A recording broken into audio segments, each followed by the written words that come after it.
Hello everyone, I am Colonel Shantonu Roy from Fearless Leader, and I am back again with my series of the Indo-Pakistan wars which have been fought over the period of time.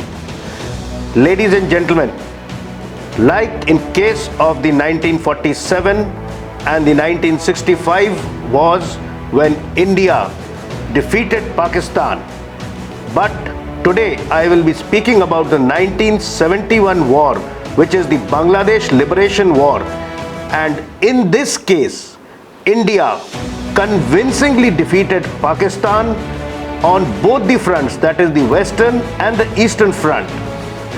Mind it, this battle was for 14 days from 3rd of December 71 to 16th of December 71. On the 3rd of December, preemptive airstrikes were done by the Pakistani Air Force on 11 airfield of the Indian Air Force, and this operation was called Operation Chengiz Khan. This operation was stalled off by counter airstrikes by our Air Force, and this war culminated with a resounding victory when the Pakistani army surrendered to our armed forces on the 16th of December 1971. Lieutenant General Niazi surrendered to our armed forces on this date, and the instrument of accession was signed. About 96,000 servicemen of the Pak army were taken as prisoners of war, and about 28,000 civilians who were either sympathizers of the Pak army or the Razakars or family men of these servicemen were also taken as prisoners of war. Mind it, like in the previous wars, about 15,000 square kilometers of land in the Azad Kashmir was also captured by our forces, but was returned back as a gesture of goodwill during the Shimla Agreement of 1972. Now I will dwell upon the background or the genesis of this Indo-Pak conflict. Basically, after independence, there were two dominions which were created, that is of India and Pakistan, and in this case the Britishers divided Pakistan into two parts, that is the East Pakistan and the West Pakistan. The West Pakistan was the erstwhile Punjab, Sindh provinces, and the East Pakistan was basically the Eastern Bengal, which was there after partition, having majority of Bengali Muslims and some amount of Hindus as minorities. Basically, there was a problem in governance by Pakistan because of the distance of about 1600 kilometers, because both the countries were divided with India in between, and there was a gap which could not be bridged due to the distance. Secondly was the difference of culture between the West Pakistanis and the East Pakistanis. Also, the political scenario between these two countries was different, because in East Pakistan the Awami League was predominant, while in West Pakistan the People's Party was prominent. At this time, after the 65 war, General Ayub lost face and he handed over the reins of power to his Chief of Army Staff, that is General Yahya Khan, who took over as the President.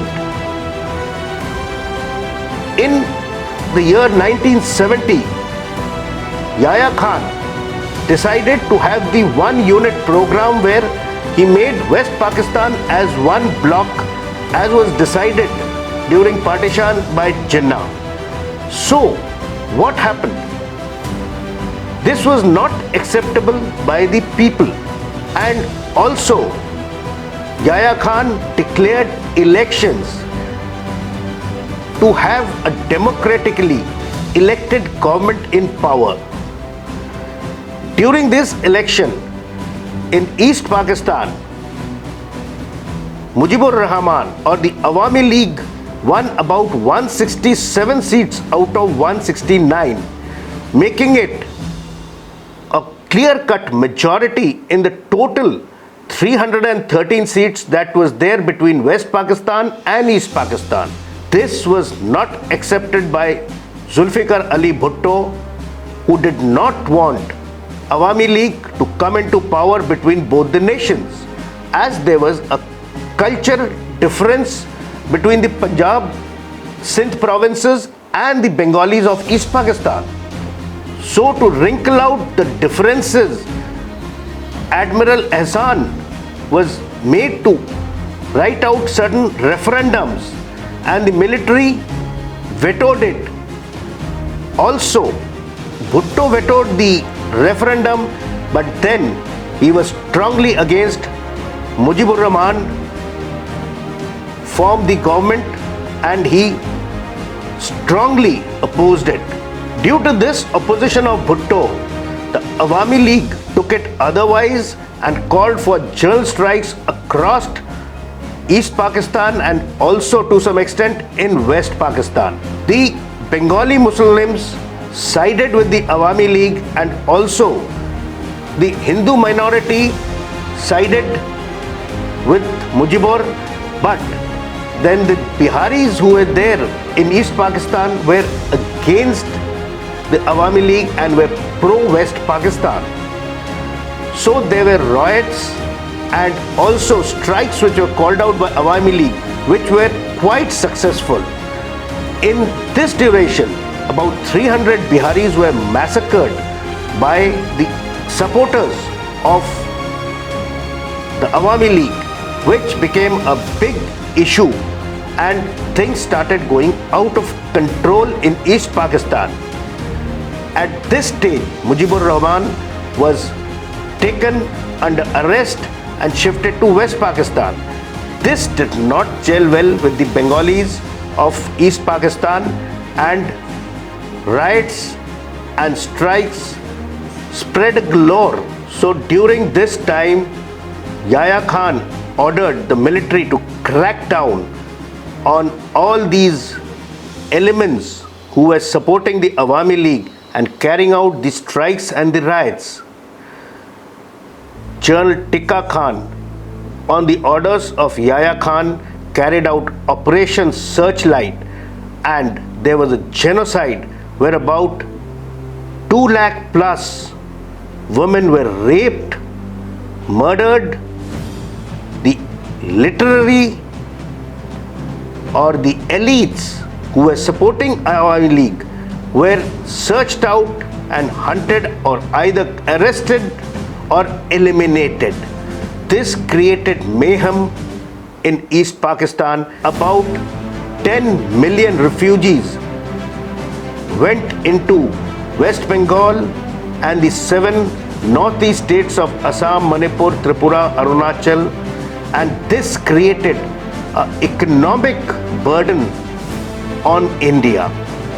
So at this stage, Indira Gandhi, our erstwhile Prime Minister, decided that it would be better to go in for war and liberate East Pakistan than take on this burden, and fully supported the movement of Mukti Bahini or the freedom fighters, which was a guerrilla form of party which was created to fight undercover against the Pak army. At this stage, covertly, the Indian army started training the guerrillas of the Mukti Bahini, and the agents of RAW started supplying them with arms, giving them intelligence reports, and they struck effectively against the Pak army. At this stage, Indira Gandhi called upon the Chief of Army Staff, then General Sam Manekshaw, to go into East and go into battle. But Manekshaw was not very confident because the terrain in Punjab and in Bengal were wet and boggy due to the monsoons and also the rice plantations. So the tanks or the armored formations would get stuck down.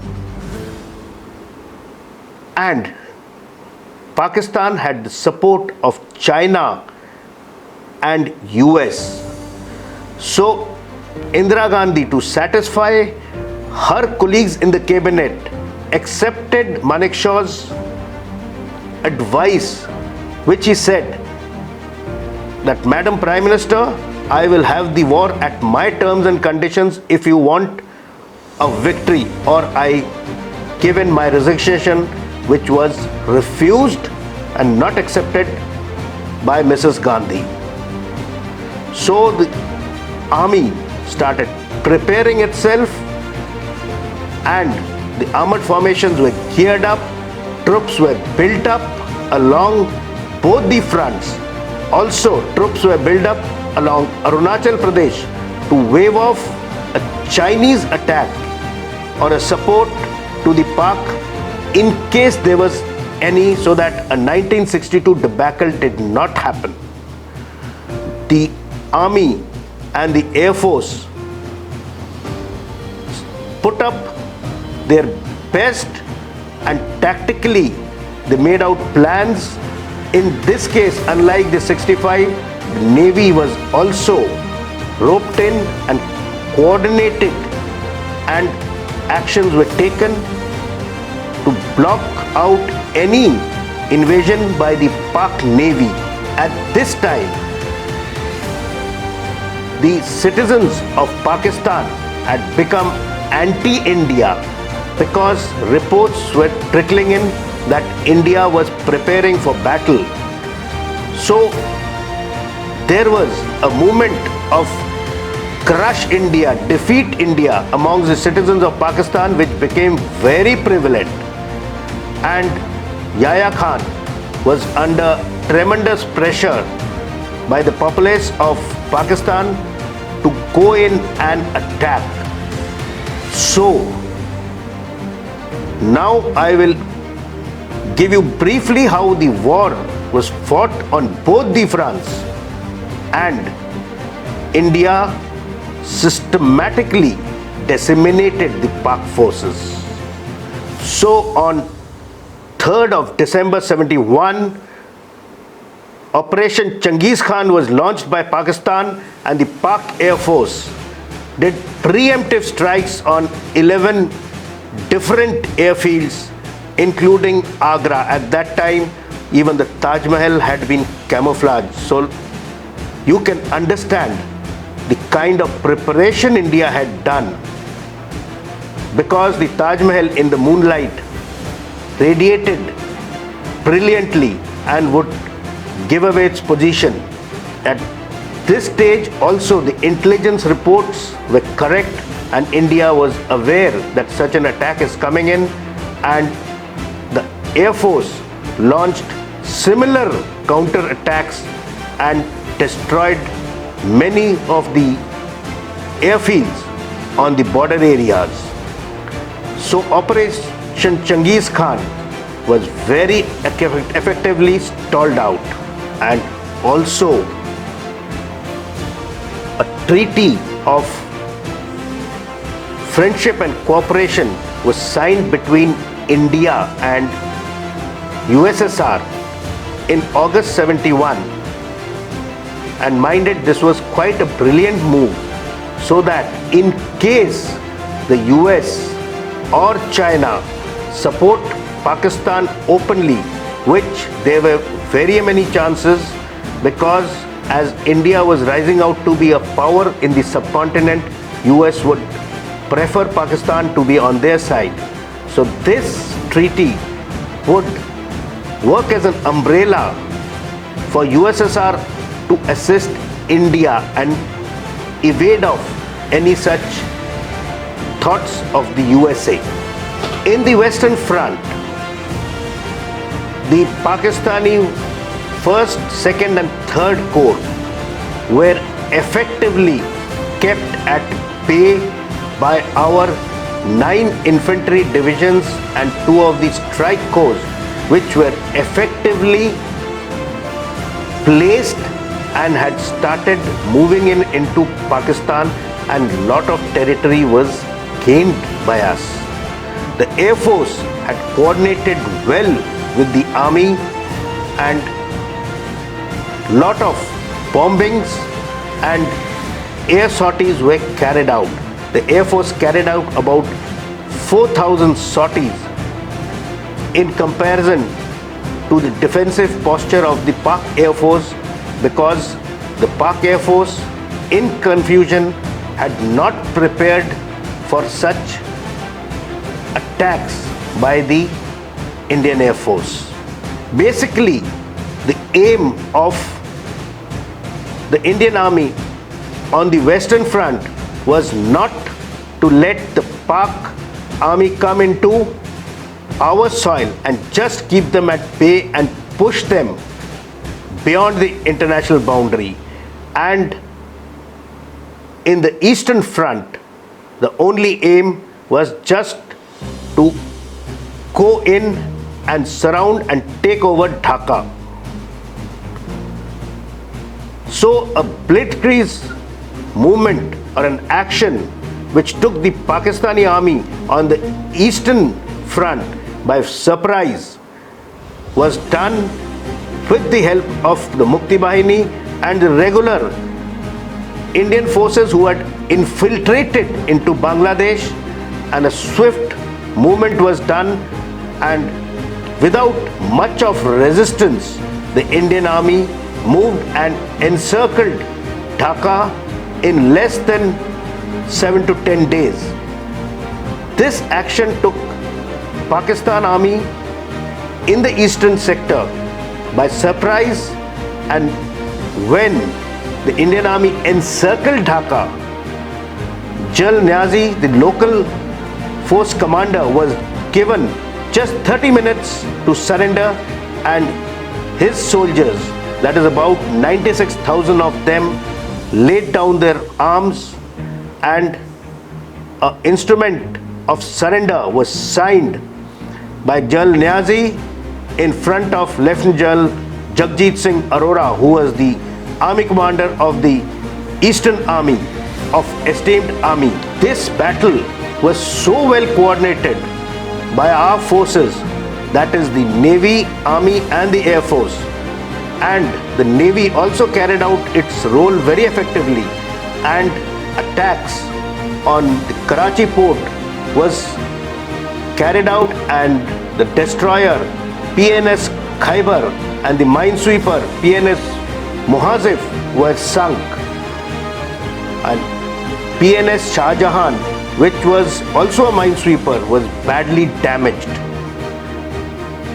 Then the Pak army's submarines, the Hangor, Mangro and the Susuk, also effectively attacked out, and INS Kukri was sunk. But after that, the Navy carried out many operations, and many of the destroyers were sunk, and any attack out of Karachi port was effectively stalemated. On the eastern side, in the Bay of Bengal, INS Vikrant and a flotilla of destroyers and warships guarded the port of Cox's Bazar and Chittagong so effectively that the Pak Navy at that place could not move out and were just stalled off. The Pakistan Navy lost about 7 gunboats, 1 minesweeper, 1 submarine, 2 destroyers, 3 patrol crafts, and about 80 cargo and communication vessels, and more than about 14 to 1500 sailors were killed in battle, compared to our just the sinking of INS Kukri.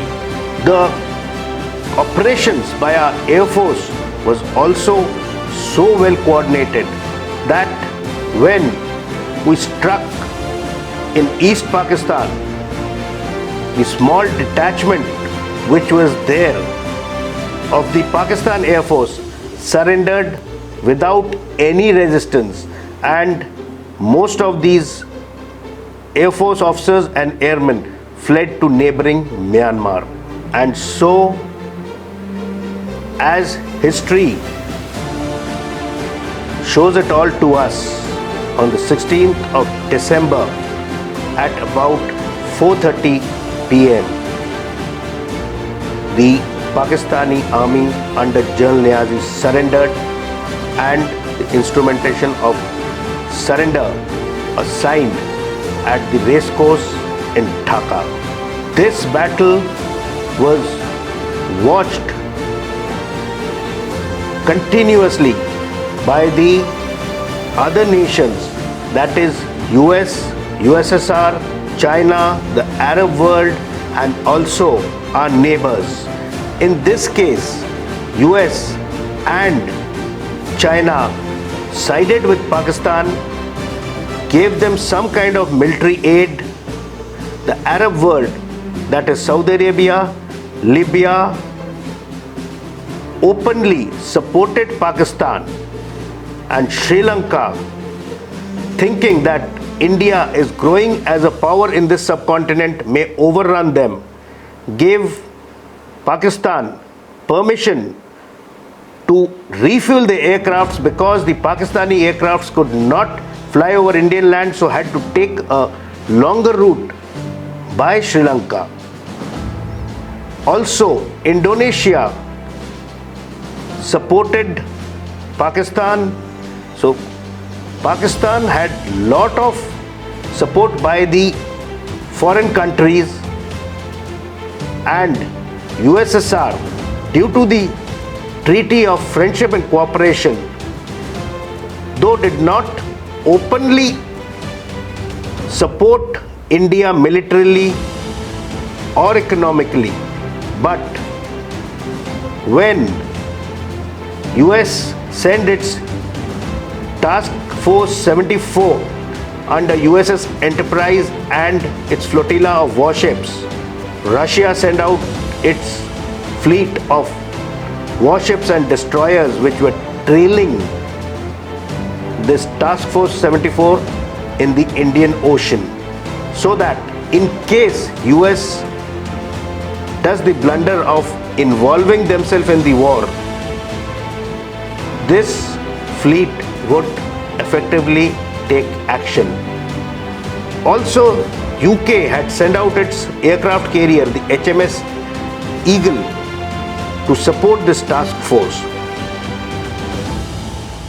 So, if India had prolonged this war, this could have snowballed into a much bigger issue in the subcontinent. But then diplomatic tools were used, and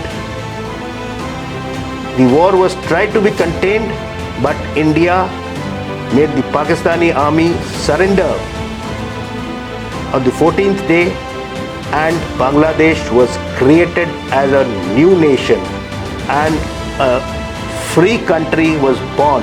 Lot of war inquiries and commissions were convened to study out the genocide, the war crimes and other activities, and also on return of the prisoner of wars captured by the army. These were done so that the concerned people could be brought to justice and the prisoner was returned to their respective countries. India gave out battle honors for East Pakistan 71 Theatre Honor, Sindh 71, Jammu and Kashmir 71, Punjab 71, and Basantar River, Bogra, Chhachro, Cham, Punch, Dera Baba Nanak, Kadra City, Harar Kala, Hilli, Longewala, Parbat Ali, Pungli Bridge, Shehjadra, Shingo River Valley and Sylhet. The recipients of our Paramveer Chakra were Lance Naik Albert Ikka posthumously, Flying Officer Nirmaljit Singh Sekhob again posthumous, Major Hoshiar Singh and Second Lieutenant Arun Khetarpal posthumously. Bangladesh gave out its highest gallantry award, the Bir Shrestha, that is the gallant of the gallants, to Captain Mohiuddin Jahangir, Lance Naik Munshi Abdur Rahif, Sipai Hamidur Rahman, Sipai Mustafa Kalam, ERA Mohammad Rahul Amin, Flight Lieutenant Matiur Rahman, Lance Naik Noor Muhammad Sheikh, and all of them are posthumous. Pakistan gave its Nishan-e-Haidar to Major Muhammad Akram, Pilot Officer Rashid Minhas, Major Shabir Sharif, Sarwar Muhammad Hussain, Lance Naik Muhammad Masood, again all posthumous. Civilian awards were given out to Majumdar Bahel, who were from the IOFS and the ordnance factories. So ladies and gentlemen, we have got a small little insight into how the battle was fought, and we crushed Pakistan very convincingly. We have many movies, books, articles written on these to give us more knowledge, and the correct figures are there. So to know more about the activities of our esteemed armed forces, keep following this channel and subscribing to it. Jai Hind.